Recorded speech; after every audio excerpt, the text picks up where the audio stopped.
El bruxismo. El bruxismo es el acto compulsivo de apretar o rechinar los dientes sin ningún interés funcional. El estrés y la ansiedad son a menudo las causas más frecuentes. Se calcula que el 80% de la población ha tenido algún episodio bruxista a lo largo de su vida, incluyendo adultos, adolescentes y niños. Y es una conducta muy nociva para los dientes, el periodonto y los músculos de la boca. Existen dos tipos de movimientos bruxistas: el apretamiento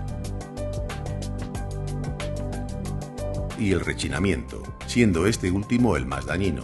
La manifestación más común del bruxismo es el desgaste de los dientes. También podrá causar sensibilidad dental y fisuras, o incluso fracturas y desprendimientos de restauraciones.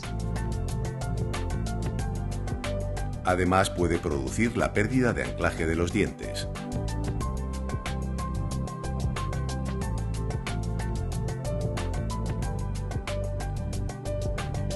El bruxismo produce un exceso de ejercicio que va a repercutir en los músculos masticatorios y en las articulaciones de la mandíbula, provocando dolor y chasquidos. Incluso puede aparecer dolor de oído, dolores de cabeza y otros problemas graves.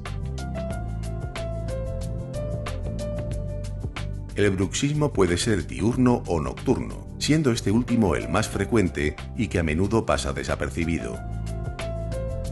Para evitar los efectos del bruxismo, su odontólogo le prescribirá una férula de descarga, también llamada férula oclusal o férula de relajación. La férula es un aparato generalmente de resina transparente que se interpone entre los dientes. La férula mejorará la posición de la mandíbula, evitará el desgaste y las fracturas dentales y relajará los músculos masticatorios. También protegerá a las carillas, coronas y puentes. Sin duda, la férula es el tratamiento dental más conveniente ante el bruxismo, ya que ofrece excelentes resultados a medio y largo plazo.